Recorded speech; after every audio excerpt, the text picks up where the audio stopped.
दूसरे मुख्यमंत्री है जिनको करप्शन के कारण कुर्सी छोड़नी पड़ रही है।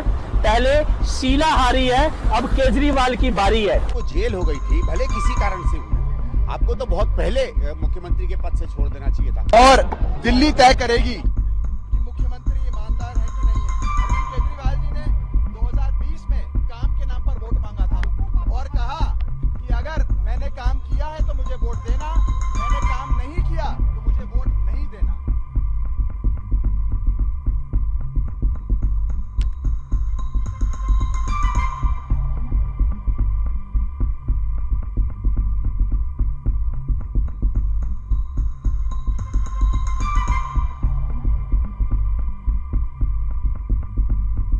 दूसरे मुख्यमंत्री है जिनको करप्शन के कारण कुर्सी छोड़नी पड़ रही है। पहले शीला हारी है, अब केजरीवाल की बारी है। ये वो आदमी है जो जेल के अंदर से भी इस्तीफा देने को तैयार नहीं थे। कह रहे थे कि मैं जेल से ही सरकार चलाऊंगा, लेकिन आज सुप्रीम कोर्ट का डंडा पड़ा है। अरविंद केजरीवाल को कुर्सी छोड़नी पड़ रही है, इस्तीफा देना पड़ रहा है। और जिस मुद्दे की ये बात कर रहे हैं कि हम जनता के बीच में जाएंगे, जनता से बोलेंगे केजरीवाल की ईमानदारी के लिए वोट दो, उसी मुद्दे पर अभी 2 महीना पहले इन्होंने कैंपेन किया है लोकसभा में। केजरीवाल, केजरीवाल की पत्नी, केजरीवाल के बच्चे, सबने दिल्ली में इसी मुद्दे पर वोट मांगा कि केजरीवाल ईमानदार है तो वोट दो। दिल्ली की जनता ने अपना जनादेश देकर दिखाया है कि वो केजरीवाल को बेईमान मानते हैं, चोर मानते हैं और केजरीवाल की जगह जेल में मानते हैं। मैं चुनौती देता हूं, दिल्ली में नवंबर में चुनाव हो या फरवरी में चुनाव हो, अब केजरीवाल दिल्ली के मुख्यमंत्री कभी नहीं बनेंगे। एक भ्रष्टाचारी मुख्यमंत्री की विदाई का दिन है। भ्रष्टाचार के खिलाफ हमारी ये जिद थी। देखिए, इसमें सीएम ना सीएम बनने का कोई मतलब ही नहीं। हम लोग तो बहुत पहले से कह रहे थे कि इसे सीएम पद से छोड़ देना चाहिए। जब आपको जेल हो गई थी, भले किसी कारण से हुई, आपको तो बहुत पहले मुख्यमंत्री के पद से छोड़ देना चाहिए था। और अब बचा क्या है? अब इनके जो सीएम पद का छोड़ने का है, ये केवल एक नाटक है।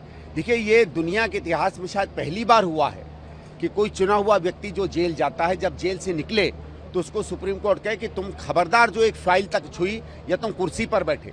आपने देखा होगा, हेमंत सोरेन साहब जेल गए थे, जब वो निकले कोई उन पे शर्त नहीं लगाई गई। बहुत से मुख्यमंत्री हैं, बहुत से मंत्री हैं, जब जेल रिहा हुए हैं बेल पे, तो उन पे तो कभी कोई शर्तें नहीं लगाई गई। केवल इन पे क्यों शर्त लगाई गई? और इसलिए शर्त लगाई गई है क्योंकि देखिए, बेल देना सही है, हम उसका भी समर्थन करते हैं और सुप्रीम कोर्ट ने भी दिया। सुप्रीम कोर्ट को भी ये डर है कि ये आदमी जाकर जो सबूत है उसके खिलाफ उसको मिटा देगा, ये डराएगा, धमकाएगा। जब मुख्यमंत्री जैसे व्यक्ति को कहा जाता है कि खबरदार तुम किसी गवाह के साथ मिले भी, तो इसका मतलब है इसको एक आम क्रिमिनल की तरह एक तरीके से सुप्रीम कोर्ट ट्रीट कर रहा है।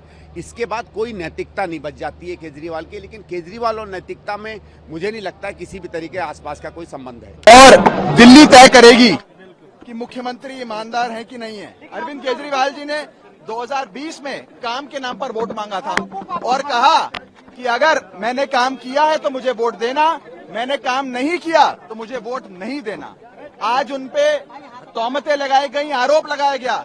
आज मुख्यमंत्री जी ने अपनी ईमानदारी की परीक्षा, अग्नि परीक्षा देने का फैसला लिया है।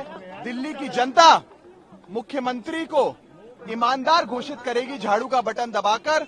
और अब आने वाला 2025 का दिल्ली चुनाव, दिल्ली की जनता उस चुनाव के माध्यम से अपने मुख्यमंत्री को ईमानदार घोषित करेगी।